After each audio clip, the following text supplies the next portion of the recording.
We continue now at the top of Daf Kuf Yud Daled Amud Aleph in Mesechet Yevamos. This is Yevamos Daf 114a. We're continuing over here the answer of Rabbi Pedas in terms of a situation where there were keys that were lost in a public domain on Shabbos and they didn't know how to get into the Beis Medrash. And so Rabbi Pedas advised, Devar Toli Vitalia, you should lead over their children, young boys, young girls, Vilatailu Hasam, let them play over there with Shabbos. The Mishkachilu, Maisilu, that if they find the keys, then they can bring the keys. That's a way that you can get these keys and use these keys on Shabbos, even though you're transferring them from the Rosh Hashanah.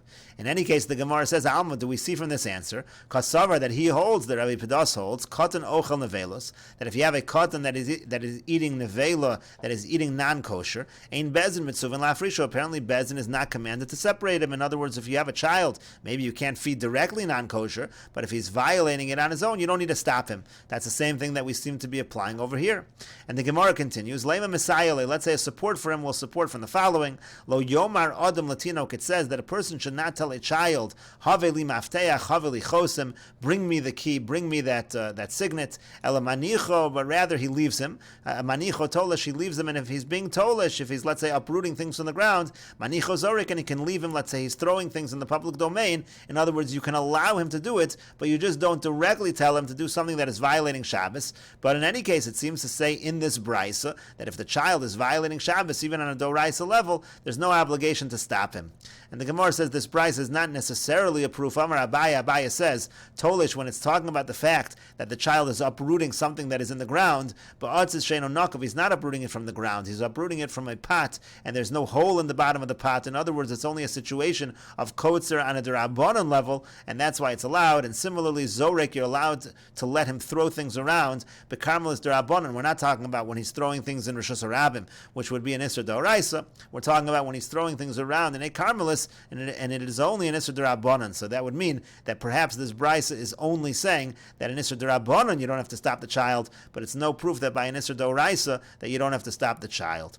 And the Gemara continues that the two dots Tashma come in here the following proof. Ovid kochavim sheba lichbos. It says, let's say you have a non-Jew who's coming to put out a fire. Ein omer lo kabe ve'al but you don't tell him to put it out. You don't tell him not to put it out. Mivnei shein shvisaso aleim, because we are not responsible to make the non-Jew rest. In other words, let's say it was the fire of the Jew, and the non-Jew is coming to put it out. You don't have to stop him.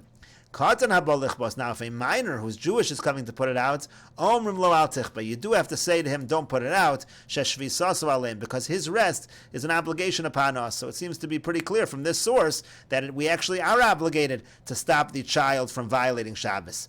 And the Gemara says, Rabbi Yochanan says it's not a proof, because it could be that in this case, he was doing it knowing that this is what his father wanted. So since he was doing it knowing that this is what his father wanted, that already we would not allow, and you have to stop the child. But the Gemara says, one second, if that's the case, then when it's talking about the non-Jew, in this very same source, it should be the same situation. That he was doing it knowing that this was what the Jew wanted, so then you really should have to stop the non-Jew as well. And the Gemara says, Mishari, would that be permitted? Would it be permitted to allow the non-Jew to do it if the non-Jew knows that he's doing it for the sake of the Jew? And the Gemara answers, no, when it comes to the non-Jew who's an adult, adults do things for their own reasons. We don't say that they're doing it because that was the will of the Jew, and therefore it's always adaita denafshe. There's no concern by the case of the non-Jew, but by a child who does things for the sake of the adult, so there it actually would be a problem. And the Gemara continues, Tashma, come in here. Another proof, Ben Chaver Sheragel Leilech Eitzel Aviimo Am Haaretz. Let's say you have a situation of the son of a Chaver. Again, this is talking about a minor, this is talking about a child, and he often frequents the house of the father of his mother, who's an Am Haaretz. So in terms of the father of his mother, it's unclear whether he's separating the proper Maisrus. So Ein Choshen Shemiyachilenu Dvarim She'enu Mesukanim. There's no concern that maybe this grandfather is going to give his grandchild things that are not fixed properly, that the proper Meiser wasn't taken off, matzah biyado peiros, and if we find that he has some fruits with him, this child, ein zakuk, we have no responsibility for it. You're allowed to allow the child to have those fruits. So again, you see from this source that it seems that we're not concerned to separate the child from Aveira.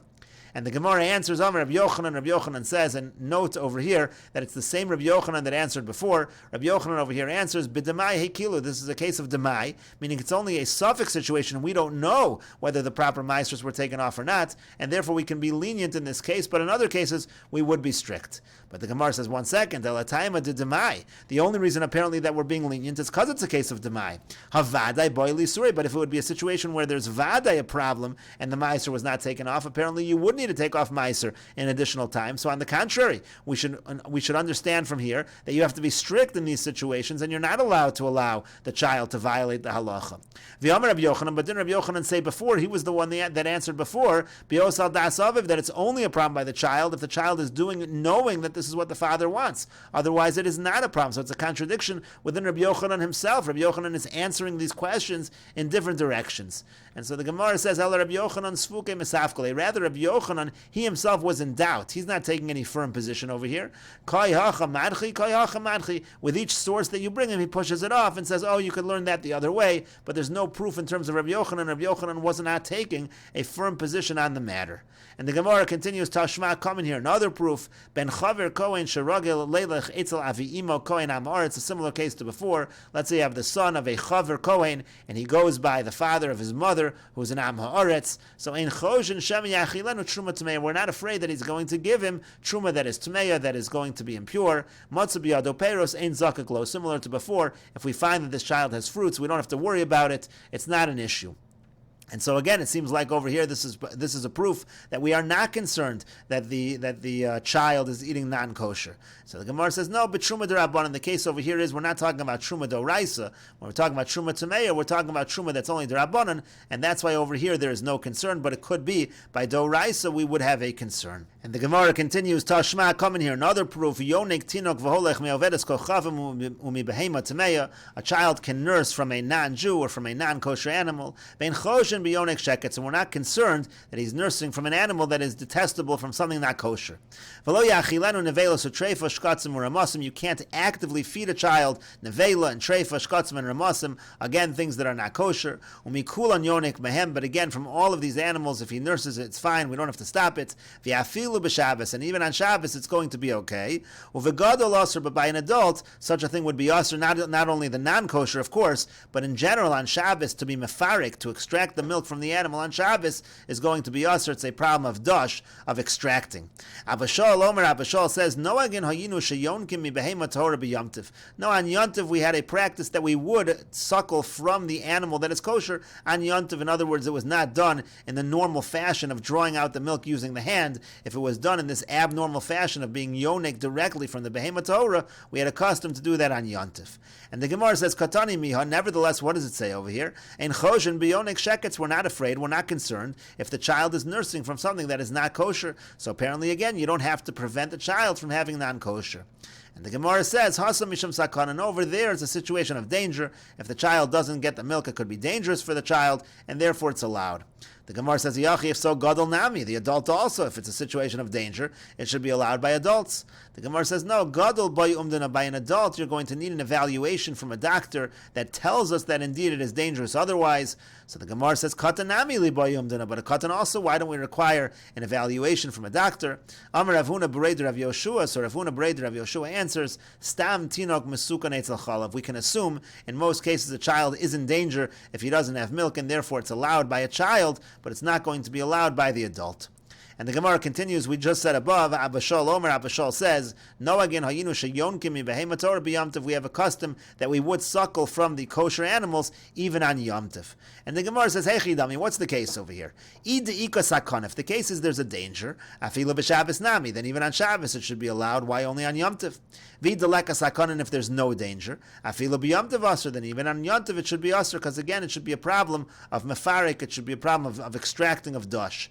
And so the Gemara says, lo no tzricha, it's needed. Di'ikat sara. There's a situation over here where the person is in pain. The kasavar mefarik elachar yadu Shabbos tisar skila gaz rabbanan. And so therefore this Tana holds that when it comes to mefarik, but it's done in an abnormal fashion, so on Shabbos where there's an isar skila, so we make a gezerah midrabbanan against it. But yomtiv de isar lav, but on yomtiv where the prohibition is only the level of a lo saseh, it's just a lav, so lo gazru be rabbanan, the rabbanan did not make a gezerah. And Rashi over here explains, Shabbos disr skila yesh b'mefarek b'yadav, meaning if the person would do it the normal way with his hands when he would draw out the milk, that would be an isr skila. So gaz rabbanan biyonik, so the rabbanan say it's even going to be a problem if the person is yonik, if the person is sucking the milk. V'avagav demishanu ve'eno malacha minator. Now even though he's doing it in an abnormal fashion, so it's not a doraisa malacha, so therefore, but still, it's going to be a gezer on Shabbos. Avol yontiv dechiyavid b'yadayim lekal isr lav, where it's only an isr lo saseh. When it's on yontiv, lo gazer rabbanan biyonik. So if the person is yonik, the rabbanan do not make a gezerah. And the Gemara continues, Tashma, come in here, another proof, lo sochlim kishek etzheim. It says you can't eat these creatures because they are abominable, they're disgusting. So lo sachilim, so we darshan lo sochlim to mean you cannot even feed to the children. Lahazir hagadolim ala katanim, it means to warn the adults that the children shouldn't eat this non-kosher either. So the Gemara says, my lav, is it not saying, to amarlu lo sochlu, that the adults have to tell the children you're not allowed to eat? And so the Gemara says, lo, no, that's not what it means over here. It just means the lo lisfu lebiadayim. It means you can't give it to the children actively, but maybe if the children are eating it, you don't have to stop them. And the Gemara continues with a similar proof, Tashma, come in here, kol nefesh mikem lo soch al dam. It says you can't have blood. And again it says, lahazir agadolam ala katanim. The pasuk means to warn the adults for the children. And again, my lav, is it not, ta'amrilu lo sochlu, that they have to tell them they're not allowed to eat? And the Gemara says, lo, no, de lo lispulu biadayim. Again, the pasuk just means to say they cannot actively give them the blood, but they don't necessarily have to stop them. And the Gemara continues along the same lines, Tashma, come in here, emor v'yamarta, lahazir gedolim ala katanim. There it's talking about the fact that the adults have to stop the children, talking about the children that are kohanim, they should stop the children who are kohanim from becoming tamei meis. So my lav, damarlu, lo sitmu, doesn't mean to say, again, the same idea that they should tell them, don't become tamei, meaning even if they're on their own becoming tamei, they're supposed to stop it, they're supposed to prevent it. And the Gemara says, lo no, de lo litmu lo biadayim. Again, it means to say they can't actively make them tamei, but they don't necessarily need to stop them. And the Gemara says with tzricha, we need all three of these limudim, even though it seems to be the exact same thing. We're talking about the fact that they can't have non-kosher, sheket same, they can't have blood, and also the fact that they can't make the minors tamei. Why do we need all three? The yashmin and shkatzim. So the Gemara says, if we only had the case of shkatzim, and we'll continue with this discussion in the next video on Daf Kuf Yud Dalid Amud Beis.